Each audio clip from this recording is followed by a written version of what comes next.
মামা একটু তাড়াতাড়ি চালান, গেট বন্ধ করে দিবে।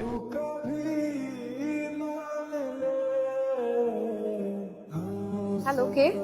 আমি আবিদ, আমি আপনাদের নিচতলায় নতুন উঠেছি। আসলে আমি বুঝতে পারিনি আপনার বাবা এত বড় লোক। আমি আসলে গেটের বাইরে দাঁড়িয়ে আছি, একটু যদি ব্যবস্থা করতেন বা কাউকে একটু পাঠাতেন গেটটা খুলতে। ঠিক আছে, আপনি থাকেন, আমি দেখছি কি করা যায়। Thank you so much.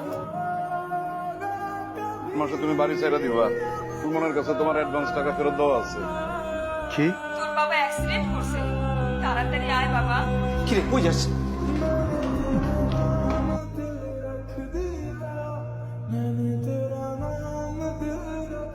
Hello, তুই তাড়াতাড়ি চলে আয়। হ্যাঁ আমি আসছি, আমার বেশি সময় লাগবে না, আমি আসছি, আমি রওনা দিচ্ছি। হ্যাঁ আবিদের বাবা অ্যাক্সিডেন্ট করেছে, একটু মেন গেটের চাবিটা একটু দেন। আঙ্কেলকে বাবা তো বাসায় নাই, আঙ্কেলের সাথে খেলা করতে গেছে। আচ্ছা, আমি আপুকে ফোন দিচ্ছি।